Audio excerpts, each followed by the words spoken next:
지난 2020년 9월에 스페인 바르셀로나의 한 스포츠 경기가 열렸습니다.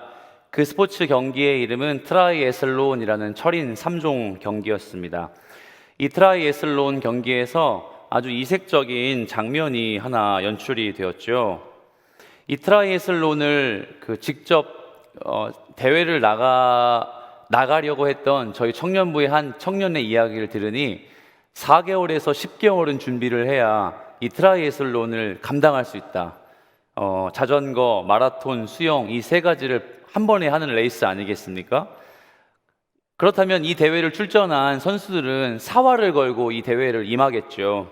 그런데 디에고 멘트리다라는 선수는 불과 결승점을 10m 정도 앞둔 시점에 레이스를 멈추고 뒤에 있는 사람에게 동메달을 양보했습니다. 그리고는 자기가 4위로 들어왔죠. 이 화면을 라이브로 본 사람들, 이 스포츠 뉴스를 본 많은 사람들은 도저히 이해할 수가 없었습니다.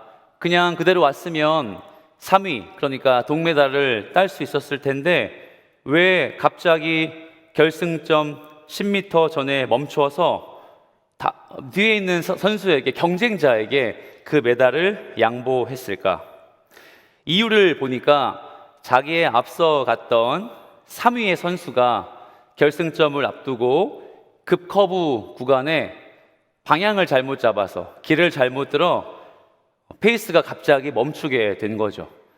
마라톤을 해보신 분은 알겠지만 그냥 뛰는 게 무한 반복이잖아요. 그러다 보니까 갑자기 급하게 멈추게 되거나 방향이 틀어지면 몸 자체에서 밸런스가 무너지게 됩니다. 그렇기 때문에 멈칫했을 때 본인이 4위에서 3위로 치고 나가게 된 거죠. 이 선수는 그 사실을 알고 결승점을 멈춰서 자기 뒤에 있는 애초에 3위였던 사람이 3위로 꼴이 날 수 있도록 양보한 겁니다. 그리고 이런 인터뷰의 내용을 남겼습니다. 제 앞에 있는 선수가 길을 놓친 걸 보고 저는 그저 멈췄을 뿐입니다. 제게 가장 공정한 결과이고 그는 메달을 딸 자격이 있습니다.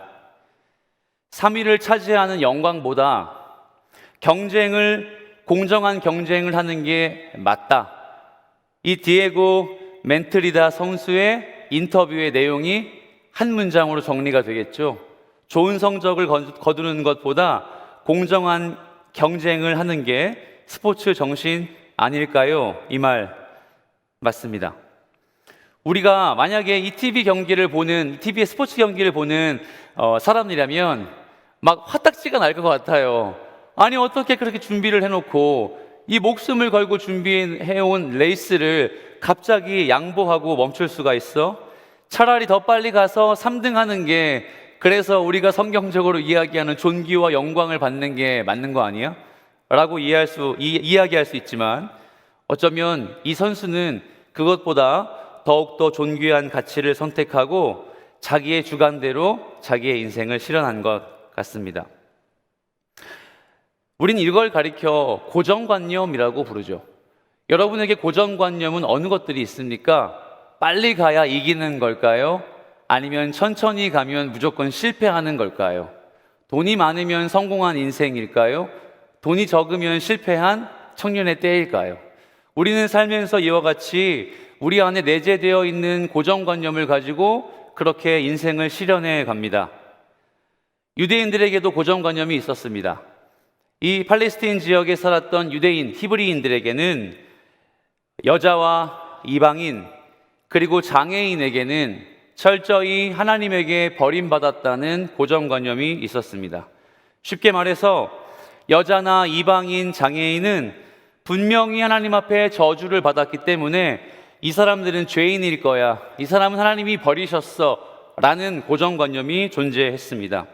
그래서 남보다 더 존귀함을 받아야 하는 사람들, 더 도움이 필요한 사람들임에도 불구하고 여자와 이방인 그리고 장애를 가진 사람들은 유대인들에게서 멸시와 천대를 당했습니다. 물론 하나님의 뜻이 그들의 삶에 분명한 이유가 있기 때문에 여자의 신분으로 태어났고 이방인에서 태어났고 몸에 장애가 있는 건 맞지만 율법을 오해한 이스라엘 백성들은 이 사람들을 아주 천박한 민족으로, 천박한 부류의 사람으로, 고정관념으로 밀어내 버렸습니다. 그 중에 한 부류의 사람, 여인이 바로 오늘 본문의 주인공으로 등장합니다. 여러분, 제가 방금 말씀드렸던 히브리인들의 여자를 대하는 고정관념을 먼저 이해하셔야 이 본문이 우리에게 무엇을 말씀하고자 하는지 더 쉽게 접근할 수 있습니다. 본문에는 한 여인이 등장합니다. 제가 이렇게 이 본문을 소개하는 이유가 있겠죠? 사실 본문의 주인공인 여자는 처음부터 등장하지 않습니다. 중간에 갑자기 튀어나와서 회당장 야이로의 딸을 고치러 가는 예수님의 옷을 붙잡고 옷에 손을 대었더니 혈루증이 나았고 구원을 받은 그런 스토리를 담고 있지 않습니까? 이와 같이 오늘 본문은 샌드위치 구조로 이루어져 있습니다. 21절은 회당장 야이로가 자기의 딸을 고쳐주십시오 라고 하며 예수님께 나오는 장면, 그리고 그 예수님이 그 딸에게 가는 도중에 갑자기 어디서 고정관념에 의해 천박한 대상이 되었던 한 여인이 예수님 앞에 나와 예수님의 옷을 만지는 장면으로 갑자기 바뀝니다. 반전이 이루어지죠. 그러면서 이 본문을 읽어봄직한 성도들은 이렇게 평가하곤 하죠. 이 여인 때문에 야이로의 받을 은혜가 도난당했다. 애초에 야이로가 자기 딸을 고칠 수 있었는데 이 여인이 갑자기 튀어나와 그 은혜를 가로챈 것 같다라고 이렇게 성경을 오해하는 사람도 있습니다. 더구나 그 딸이 어떻게 됐죠? 죽었어요. 예수님이 그 정시에 도착하셨으면 만약에 그 딸은 죽지 않았을지도 모르겠습니다. 그런데 이 여인이 중간에 시간을 잡아먹는 바람에 야이로의 딸이 죽었어요.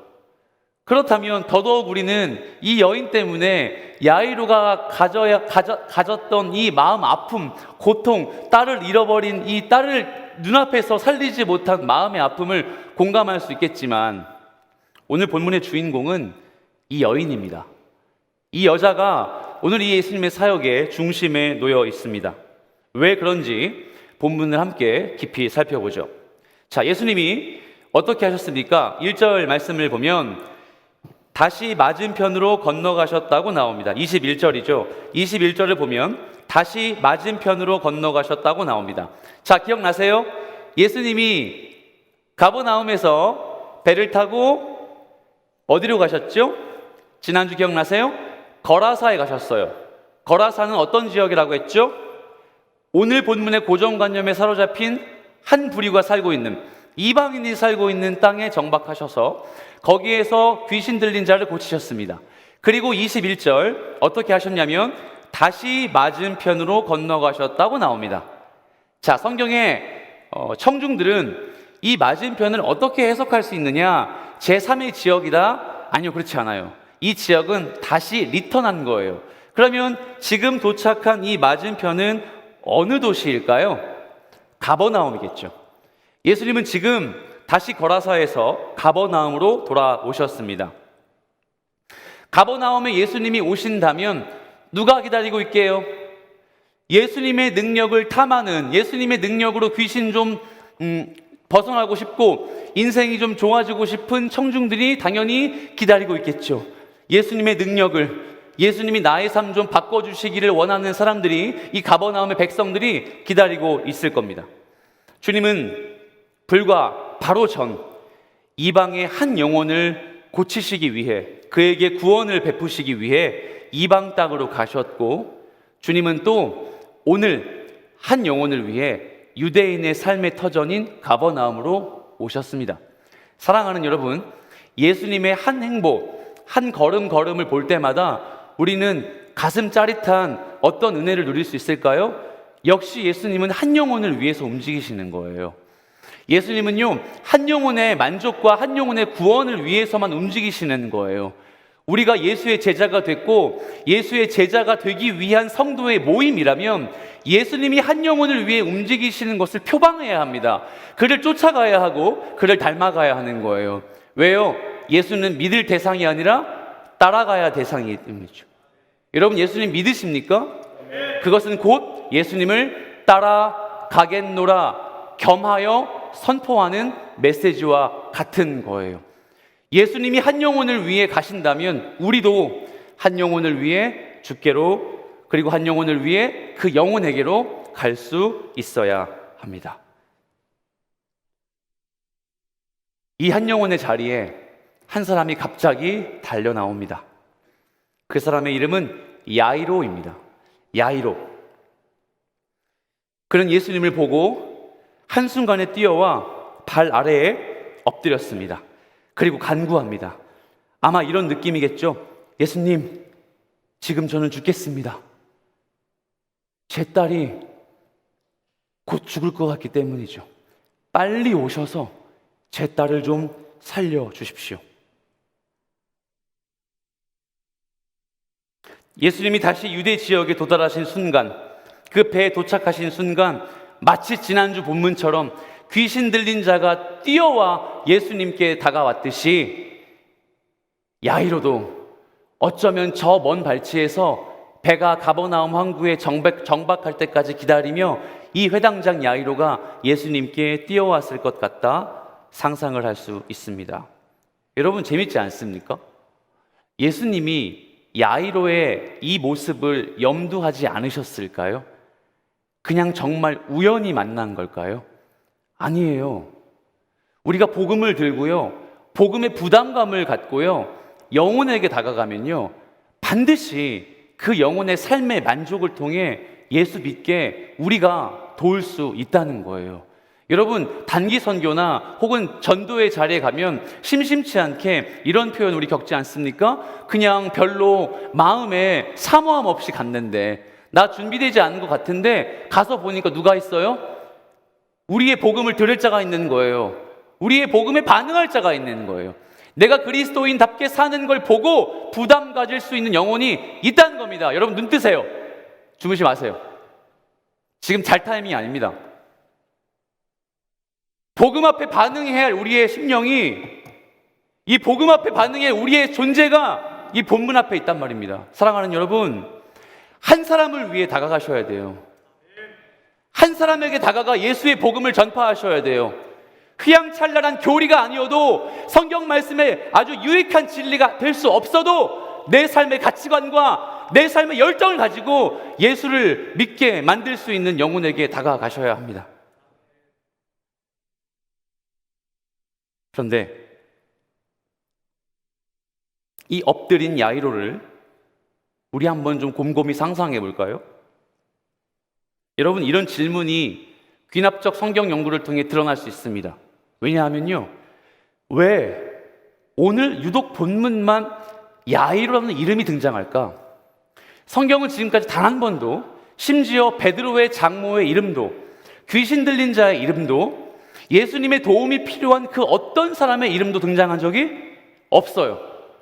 하지만 왜 오늘 본문에서 예수님은 지금까지 쭉 행동 언어로 기적을 펼치시는데 이 기적의 혜택을 받는 유일한 이 사람만이 이름이 등장하는 걸까? 모든 사람들은 다 무명이었어요.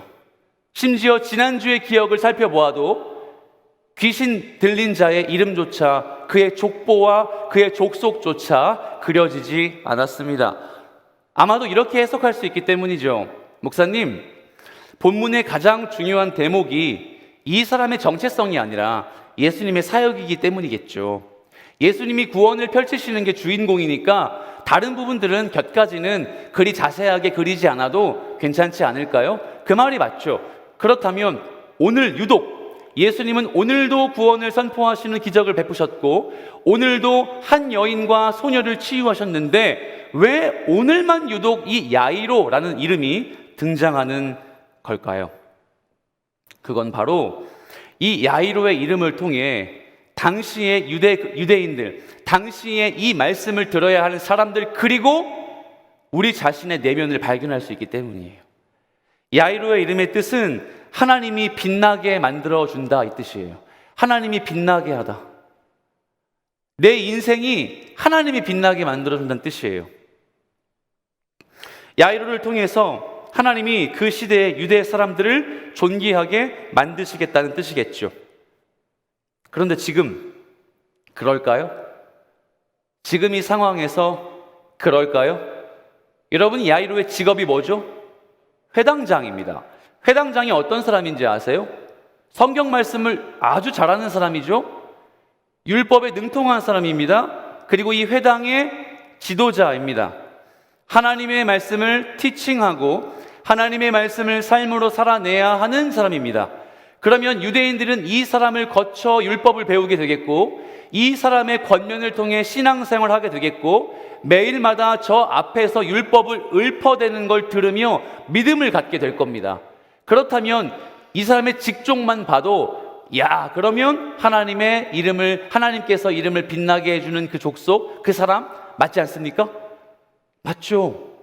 그런데 지금 이 사람의 심정을 보십시오. 예수님의 바지 깃을 붙들고 바지 가랑이를 붙들고 엎드려 그 바닷가에서 어쩌면 바닷물이 밀려오는 그 상황 속에서 자기의 신분과 자기의 지도자의 내면은 다 내려놓고 아주 비참하게, 아주 옹졸하게 예수님을 지금 끌고 어디에게 가고 싶은 거예요? 내 딸이요. 내 딸, 내 삶의 자리로 예수님을 가져가고 싶은 거예요.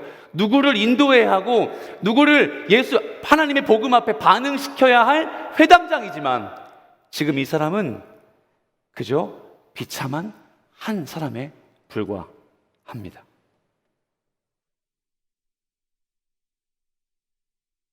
그 어떤 유대인도 율법으로 교훈할 힘 없습니다. 그 어떤 유대인도 율법으로 하나님의 말씀을 가르칠 수 있는 여력 없습니다. 그래서 우리는 이렇게 본문을 해석할 수 있겠죠. 야이로가 지금 아주 망가졌구나. 삶이 너무 혹독해서 참 비참하구나. 맞죠? 하지만 여기에서 해석이 그쳐진다면 이 본문의 진짜 의미는 없어지고 말아요. 이 야이로는 누구를 의미할까요? 바로 이 당시 유대교에 사로잡혀서 신앙의 표면에는 바리새인처럼 아주 그럴싸하고 11조하고 기도하고 교리 많이 하는 우리와 같지만 여전히 뭐예요?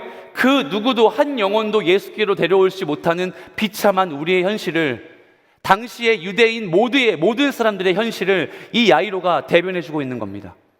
하나님이 빛나게 하셔야 할 우리의 정체성인데, 하나님이 빛나게 만들어 주셔야 할 그리스도인의 삶인데, 세상의 가치관, 삶의 희락, 내 유흥, 유튜브, 넷플릭스, 남자, 여자, 술과 담배, 세상에 좋은 건 다 해나가면서 하나님의 말씀대로 살지 않는 우리의 모습을, 이 야이로의 모습을 통해 거울 효과로 발견할 수 있단 말입니다.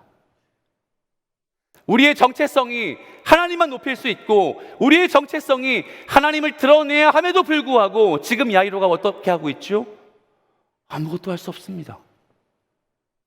오히려 자기의 삶을 바꿔달라고 예수의 능력만 구하기 위해 그 앞에 나와 있을 뿐입니다. 사랑하는 여러분, 이 본문이 우리에게 감동 정도 주는 거 아닙니다. 우리를 질책하는 말씀이에요. 저와 여러분을 채찍질하는 말씀이에요.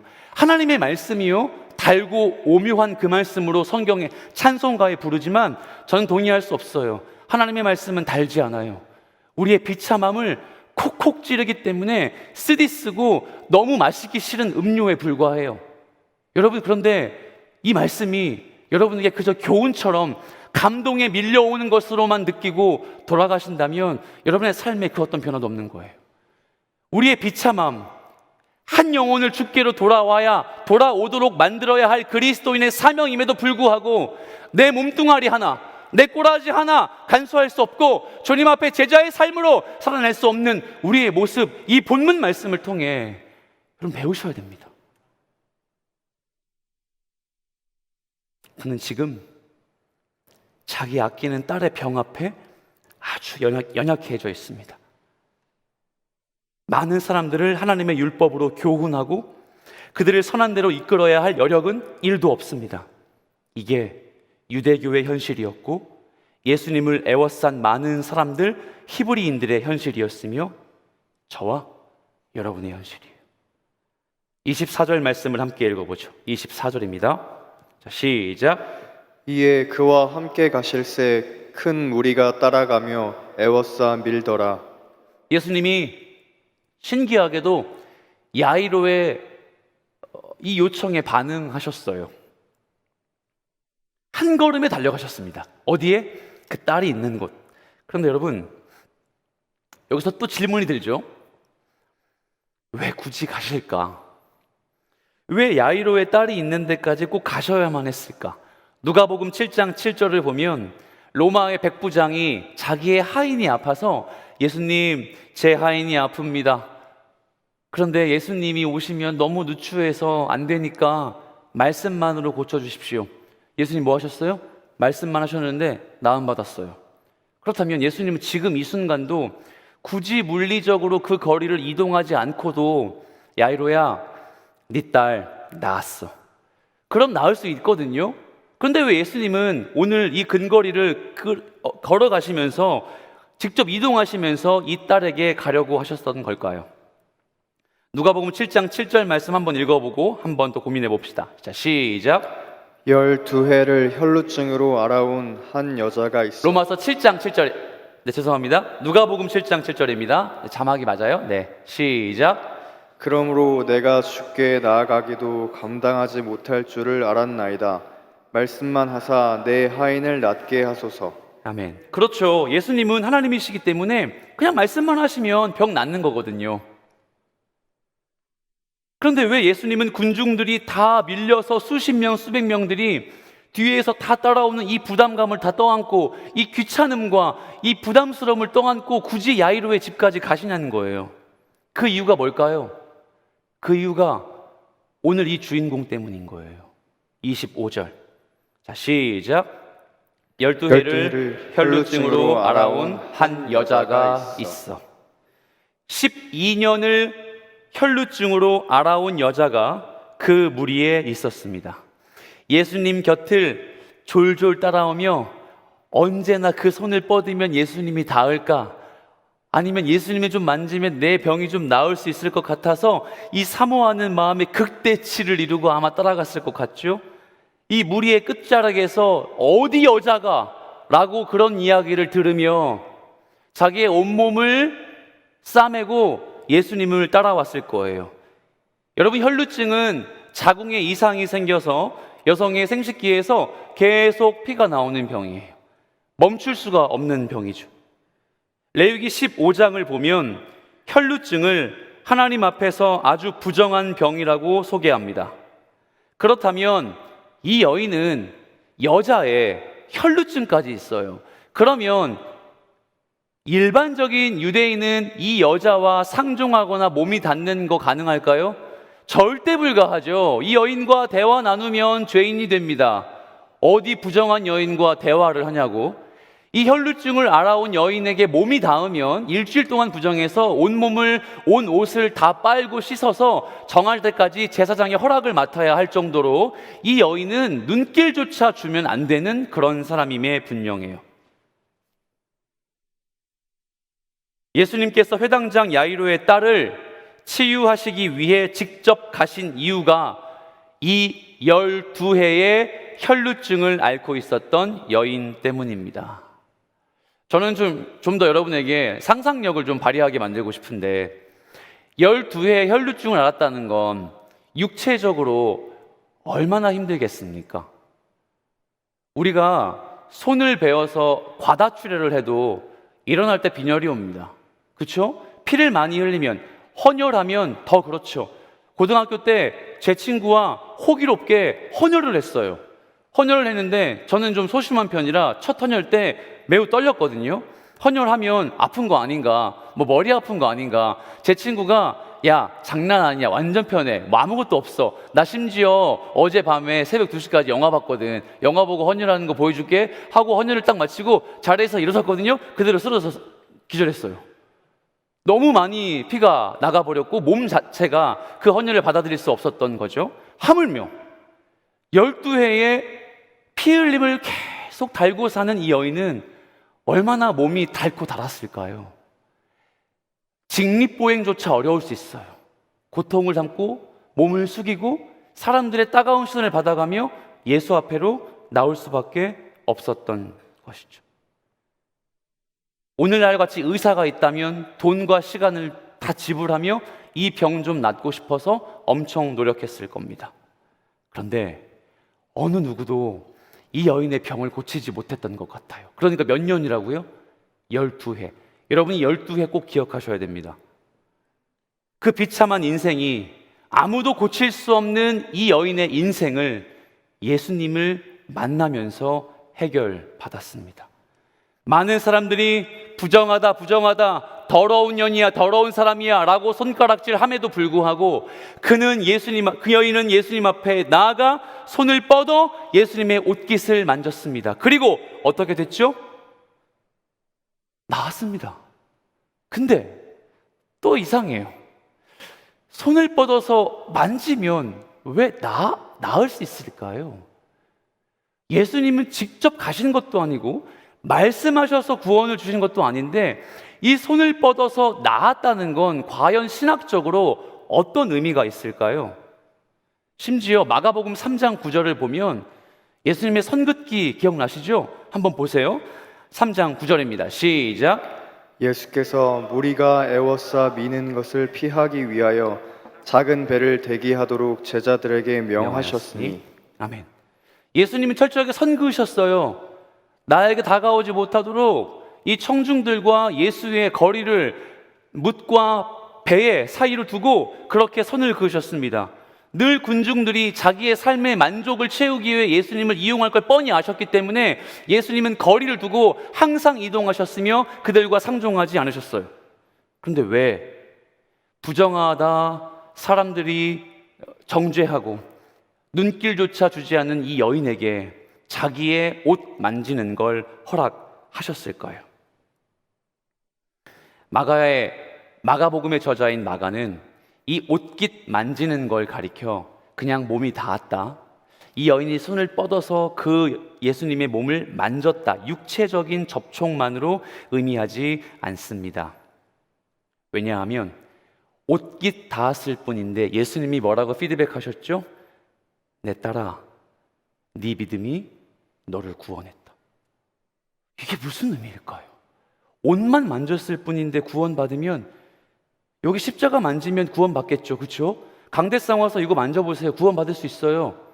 자, 왜 예수님은 자기 옷만 만졌을 뿐인데 구원을 받았다고 고백하시는 걸까요? 좀 더 확실하게 말씀의 근거를 찾아볼게요. 33절입니다. 여자가 자기에게 이루어진 일을 알고 두려워하여 떨며 와서 그 앞에 엎드려 모든 사실을 여쭈니. 어떤 상황이에요?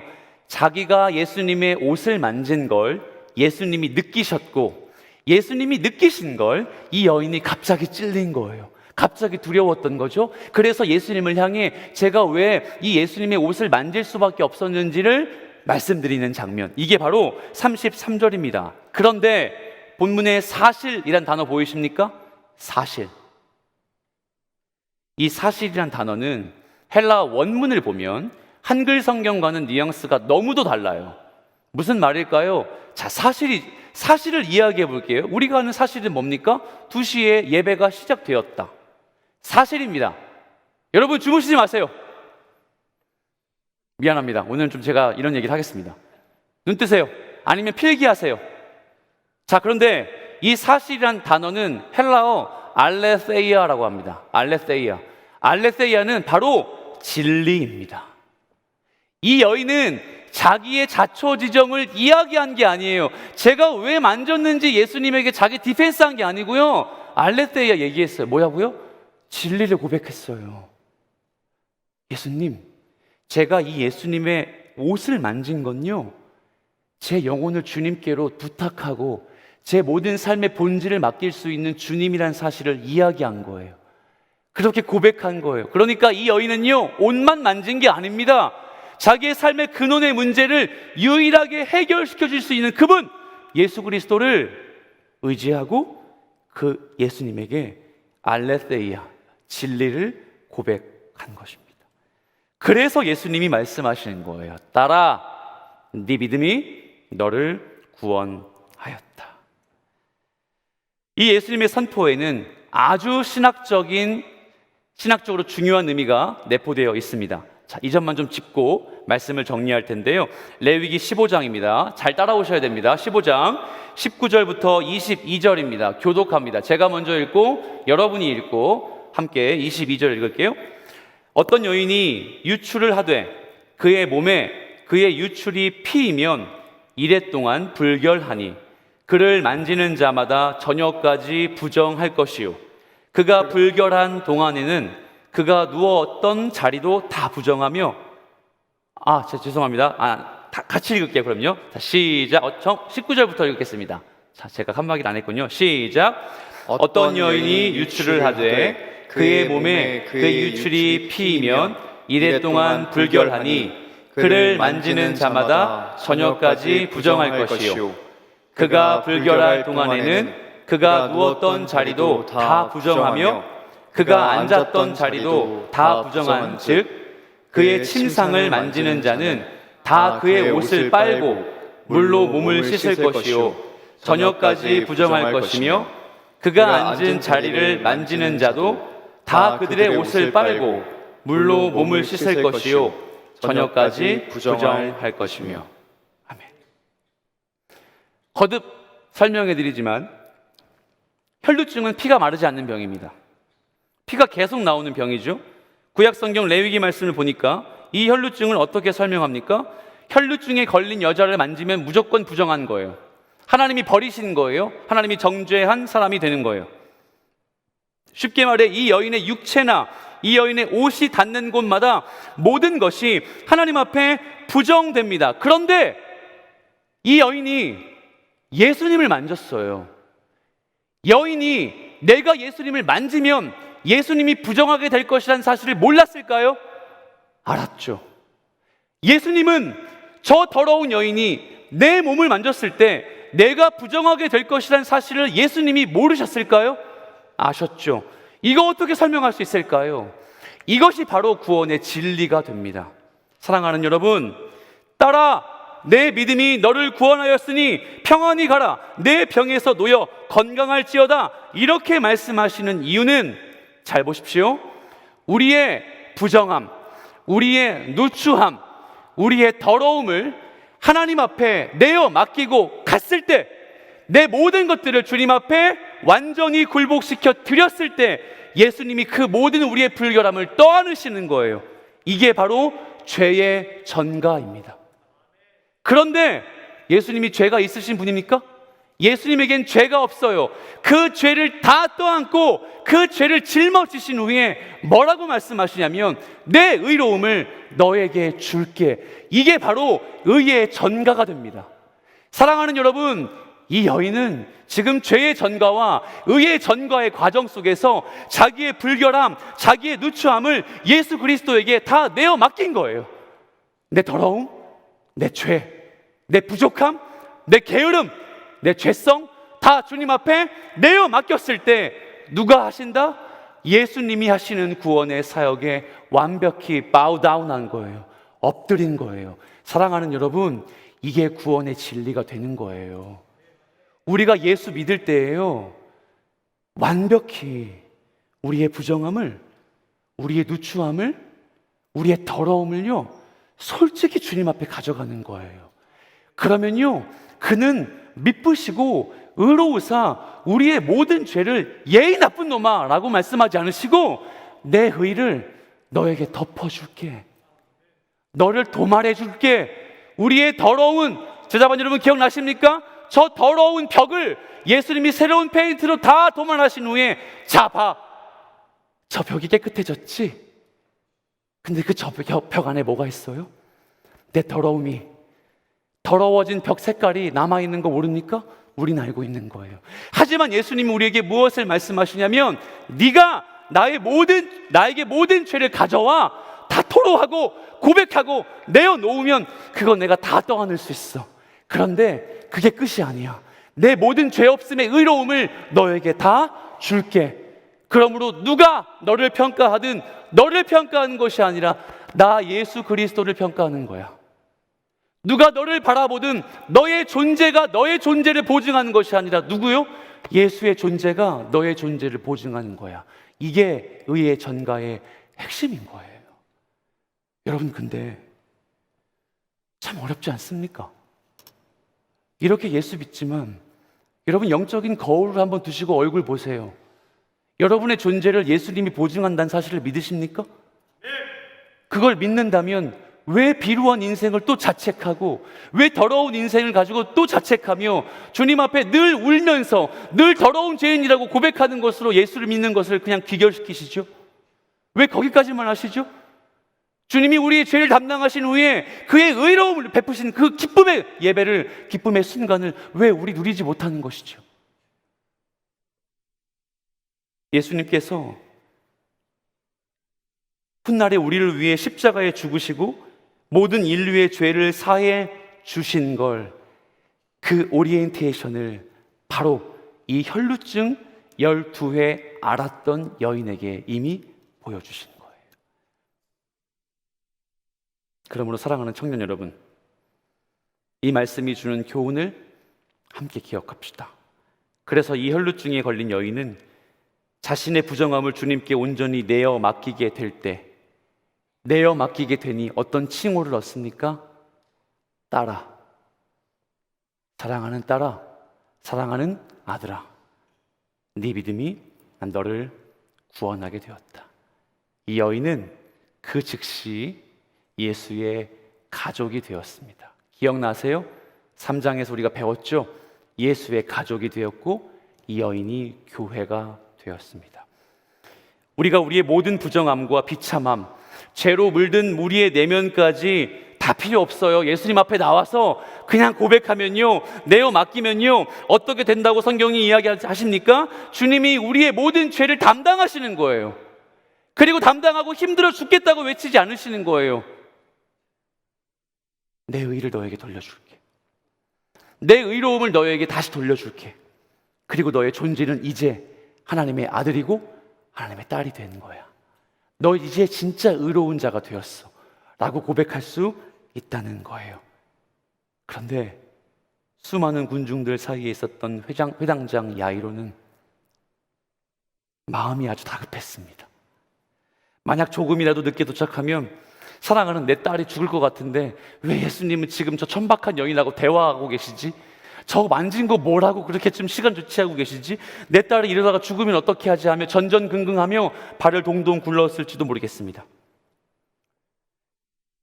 결국 그 아이가 죽었어요.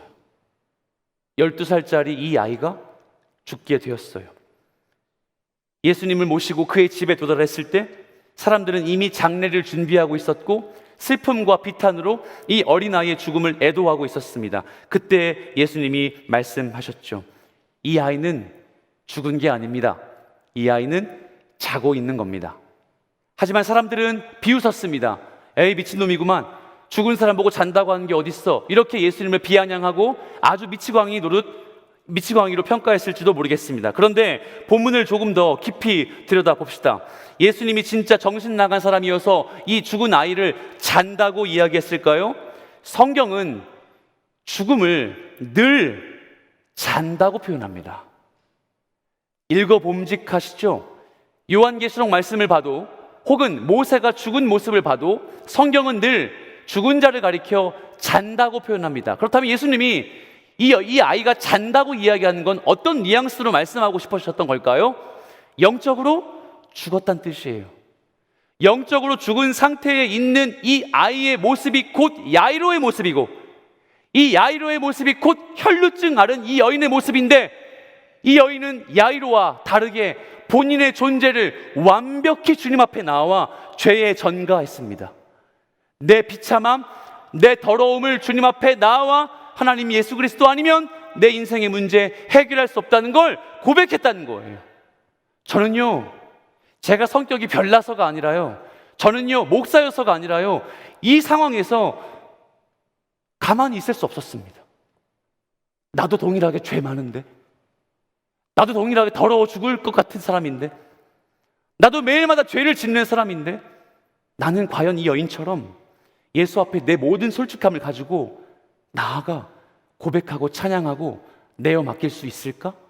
체면, 정장, 넥타이, 강대상의 설교, 이런 거칠애가 하나님 앞에 온전하게 예배하기에 방해하는 것 같다는 생각을 너무도 많이 했습니다. 여러분 어떠세요? 여러분 예수 믿은 지 십수년이고 예수 믿은 지 불과 몇 개월이라 할지라도 이렇게 예배하신 적 있습니까? 이렇게 주님 앞에 내 모든 전체를 가지고 내어놓으신 적 있냐는 말이에요. 근데요, 이게 시작이에요. 이게 구원의 시작이에요. 이게 구원의 시작이어서 이거 겪지 않으시면요, 앞으로도 없어요. 우리 안에 차갑게 식어진 열정이, 우리 안에 차갑게 얼어붙은 예수를 향한 마음이 불일 듯하게 소망합니다.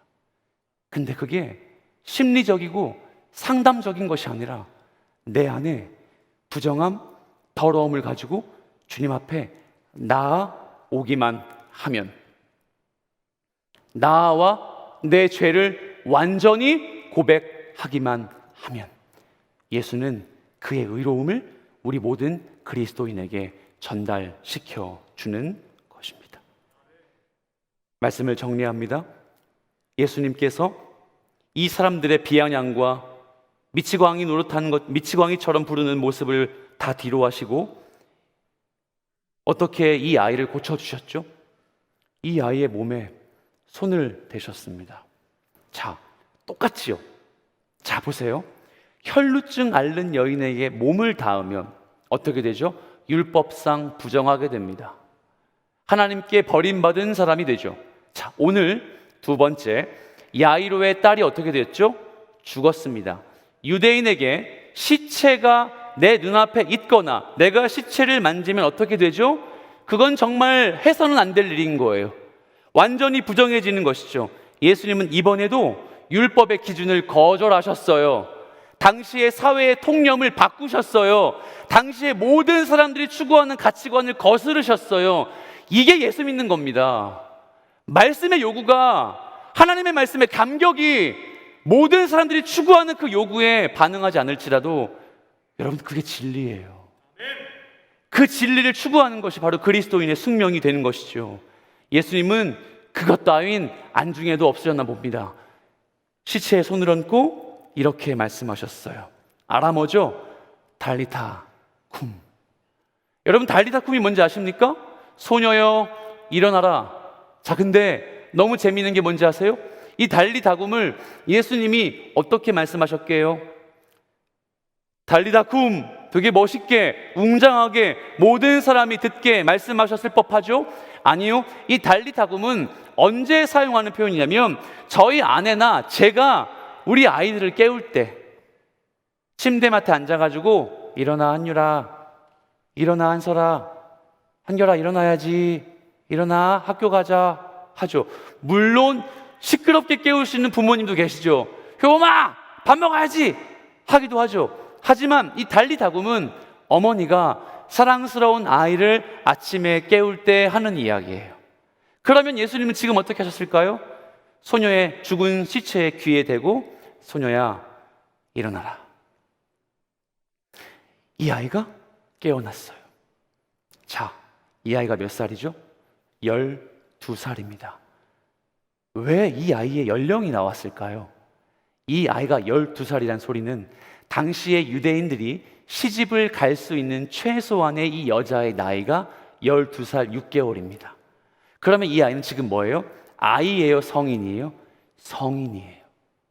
혈루증 앓는 여인이 몇 년을 고생했죠? 12년입니다. 바로 성경은 완벽히 비참한 12년, 완벽히 하나님 앞에 죽을 수밖에 없었던 성인 12살의 아이를 달리다 쿰, 딸아 라고 완벽히 그의 존재를 다 바꿔주며 이 여인의, 이 딸의 삶을 다 고쳐주신 거예요. 이게 예수 그리스도의 구원의 고백이고 우리의 삶에 해당하시는, 우리의 삶에 찾아오시는 하나님의 은혜가 된다는 거죠. 주님 여러분에게 말씀하시는 것 같아요. 달리다 쿰, 소녀여, 소년이여 일어나라. 이 말이 뭘까요? 더 길게 표현해 볼까요? 아무개야 인생 힘들지, 앞에서 아무리 설교하고 떠들어도 예수가 있는 것 같지 않고 참 어렵지. 근데 그냥 나한테 맡겨. 너 나한테 그냥 내어 맡기고 그냥 내 바램은 다 넘겨주면 좋겠어. 다 넘겨줘봐. 내가 그 짊어진 십자가의 사랑으로 너한테 넘겨받은 거 다 해결시켜 줄게. 그래서 너는 그냥 네 거 나한테 넘기기만 해줄래? 이게 달리타쿰이에요. 여러분, 주님 우리에게 말씀하십니다. 그 어떤 신앙의 복잡함보다도, 경건하고 교리적인 모습보다도 주님 우리에게 원하시는 건 한 가지입니다. 철저하게 솔직히 하나님 앞에 여러분의 존재를 내어 맡기는 거예요. 그게 정서이든 여러분의 삶의 기도의 제목이든 혹은 내 존재를 주님 앞에 내어 맡기는 것이든 중요한 건 뭘까요? 솔직한 거죠. 하나님, 제가 죄인입니다. 저 비참해서 하나님 없이는 살 수 없습니다. 하나님의 은혜 없이는 제 인생 더 이상 추하지 않을 정도로 참 비참합니다. 그래서 제 인생을 바꿔주실 이 주님밖에 없어요. 제 인생 인도하여 주십시오. 이 은혜를 일주일 동안 좀 간직하시고 고백하시는, 그리고 삶의 일정한 변화가 1도 없어도 전혀 불안해하지 않고 매일마다 주님 앞에 내어 맡기시는 여러분 되시길 살아계신 예수 그리스도의 이름으로 축복합니다. 아멘.